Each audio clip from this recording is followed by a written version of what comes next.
Hi everybody, I'm Sharon from Arting's Creations, and I'm just jumping on to do a quick YouTube video on how to make a small treat handbag purse. I was asked to do this by my team members and also by a few of my clients who watch my normal Sunday snapshot videos.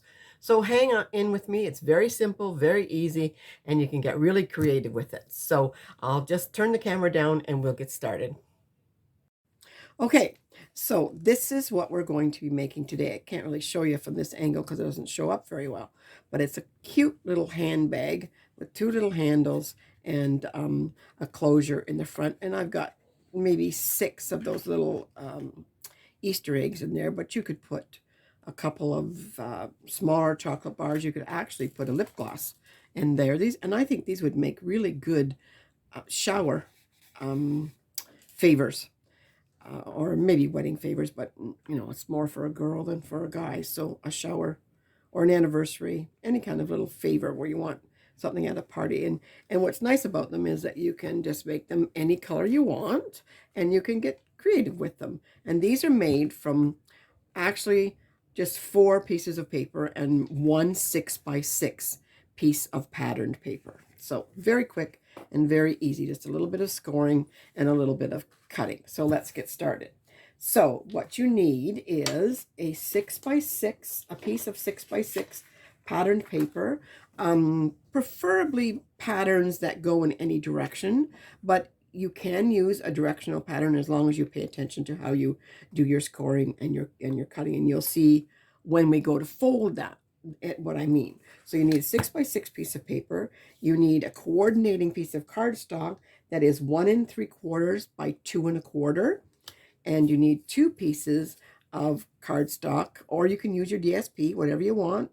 That is 5 inches by 3/4 of an inch. Okay, so those are the pieces that you need. And so we're just going to score this. I'm just going to grab my scoreboard here. And there's 2 simple scores, and because it's a square, it doesn't really matter which way you start on unless there is a pattern. And if there's a directional pattern. And if there's a directional pattern, then do the score, the first scores this way, because I'll show you. I'll just do it, and it's easier to show you as I'm doing it. So your first score, sorry, I'm wrong. I'm going to do your scores this way. So your first score is going to be at 2 1/4 and 3 3/4. So that's your score. And this section here is kind of the bottom of the bag. So then you're going to turn it. And what we're saying is if your pattern is going this way, this is how you would do this. Otherwise, it doesn't matter what you start with first. Going to turn it and score at 1 3/4 and 4 1/4. And that's it for your scoring. Now, these are a little hard to see, so we're going to have to watch that carefully. So now, I know I'm going to burnish it just because it might make it a little easier to see our sections. So you're just going to burnish all your folds. And there's just 4 of them. So if you'll note, there's a section in the middle that's a little smaller than the 2 sections on the outside. And you want that section running this way. So you want that narrower section to be facing this way. And the reason being, the reason we scored it, because if this is an up and down pattern, this is the front of your box. So you're now going to cut these 4 score lines with that smaller, skinnier piece right in the middle and the smaller square piece facing the right. And it's very hard to see, but bear with me. I'm going to cut that up to your first score line here and cut this one up to your first score line. Now, normally when I'm doing these where we're making flaps, I do a little angled curve in here, but you don't want to do it in this case because we're actually going to make a square box. Wow, that's hard to see. Okay, picked the wrong kind of paper to use as a demonstration, I guess. So again, you're cutting up to that score line. And that score line. And that's it. That's it for your cutting. So now we are going to make the little box. So again, you've got it facing you with the skinny piece running in the middle this way. So you're going to put a little bit of, you can use two-sided tape, you can use your tape runner, you can use, oops, it's not starting there, you can use glue, whichever you like to use. I like the two-sided tape because it's nice and strong. And you're gonna run a strip on this outside flap and a strip on this outside flap. And it doesn't matter, you could have done this one and this one. They're just kind of opposite corners, basically, is what you're remembering. So then you're going to turn it, and you're going to lift, hang on, sorry, you're not going to turn it. You're going to lift this, and I've got tape on this one, so it's going to go in front, and you're just going to match them up. They're not going to meet, and you just want to make sure they're straight, and they meet across the top, but it's not going to meet to the end. If you can see that, it's not going to go right to the end. It's going to, but you're making a box shape. So then you turn it around the other way, find where your sticky part is, do the same thing, fold it in, keep it in a nice straight box, and make sure that your lines here are straight. This is where it's most important. Okay, so now you've formed a little box. You can see that. So now we're going to, now we could have scored here, but it's a lot of work and not necessary. This is your front. You're just going to fold that up and then fold it over against the edge of your box and use your nail to make a good burnish mark there. Do the same on the back. Make a little burnish mark. So now we're going to open it back up again, and we're going to run some tape or glue, whatever you want to use, along that little flap. And if it goes over onto past the actual score line or fold line, it doesn't matter because it's going to be just glued to the box anyways. So then we're going to do this side, do the same thing, and then we're going to fold that back up and put that back under.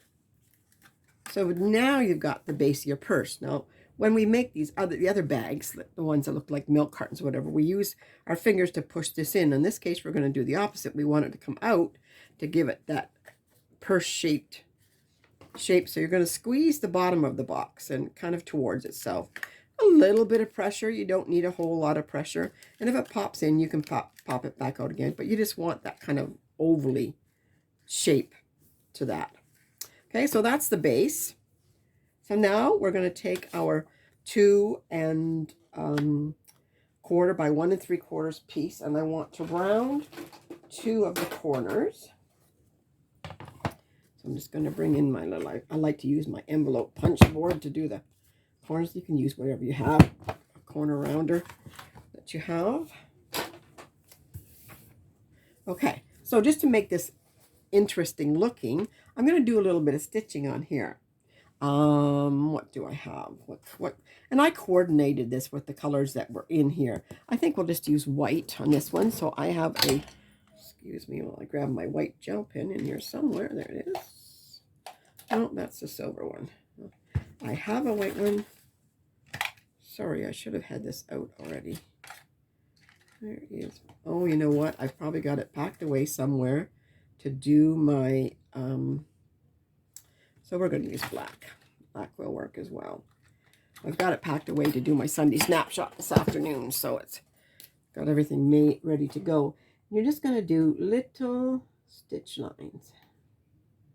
Now, I'm not perfect on this. I'm not perfectly straight when I'm doing stuff freehand, but I always say it's art. It's not supposed to be perfect anyway, so. And you don't have to do this. This is completely optional, but it does add a little bit of interest, and especially when you can coordinate it with the different colors. For instance, with this one, I coordinated it with red, and this one I did in the white gel pen just to give it a stitch look with that. So we're going to go all the way around and across the back. This is the back part of the purse flap. Okay, that's it. Then you're going to take your bone folder and you're going to hang on here and leave you want this part to be flat so it can attach to the purse. And you're just going to use your bone folder or whatever you want just to kind of give this a rounded shape. My bone folder is very dirty. And it doesn't have to be perfect because you can you can fix it however you want it once you get on there. But we're going to attach this to the back. So we need some more tape or glue. I actually used glue on the other ones for this just to make sure that it was going to stick. And you're going to center it on this back, leaving room for your little two handles to go on afterwards. So then this is going to close over here. You can use a little magnets.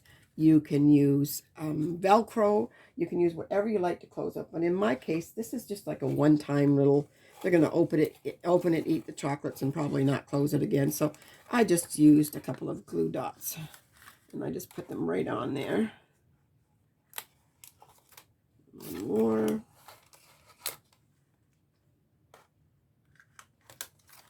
And then you just close that little flap down. Give it a little push. So that's your purse flap done. I'll keep those glue dots out. So then for the handles, just because I wanted to make it look the same as the other one, the other stitching on here, I just made little buttons. So I hope I'm in view here. Little round circles with, I just left a little tiny spot in the middle so that it was like a rounded button on each end.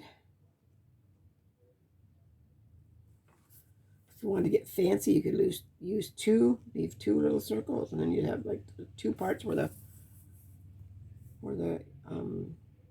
thread would go through in a button. You could also stitch this the same as you stitched the front of your purse, and then you're just going to kind of soften that a little bit. So I just use my fingers, and then you want to hold it. You want this kind of a curve, so I hope you can see that. So I'm not really making it tight, but I'm just giving it that little bit of a curve. So again, just softening it with my fingers, and then holding on to it and giving it a little bit of a curve towards me so that when it goes on the purse, it's got that handle type curve. So with this one, again, we're just going to put a couple of glue dots on each end. Oops, going the wrong way here. So one here. And one on this end.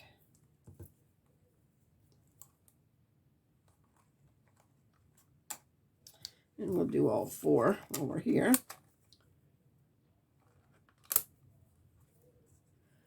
And I found that once I got started doing this, I thought, oh, wait a minute, this color would look nice with this. And I could put this color handle with this. I just felt like I was designing, not just creating a little box. So, all right. So now you're going to kind of hold it in that shape that I showed you and put one on each side of your front flap. That's why you have to make sure that they're in the center. It's the same distance down, and just give them a good press. Turn it around to do the same thing on the other side.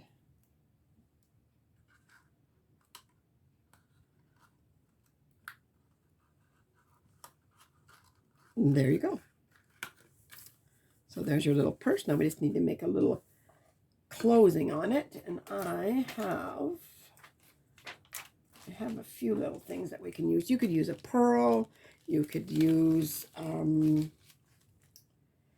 almost anything, but this has some yellow in it, so I am going to use one of my little yellow flowers. I have these left over. These are just a dollar store find, and I'm just going to mount it right on there. I liked it because it looked like a flower. It was bigger, and there is yellow in this paper, so that works, even though yellow and pink are not two colors I normally would put together. So then you just pop your little treats in there. I even tried to coordinate the color of my treats with the color of the purse. This holds about 6 of these little Easter eggs quite nicely. And you have a cute little completed purse, which is easy to do, so much fun. I think I made 10 in about maybe an hour by the time I cut everything and did all of the scoring. So anyways, hope you enjoyed that. Again, I will put the measurements in the bottom of the video. Also a link to my online store if you would like to buy any of the products that you see used at Cardstock or the DSP. And if you enjoyed this video, please click click the subscribe button and the like button so I know that you are here. And thanks for coming, and we'll see you again. Bye for now.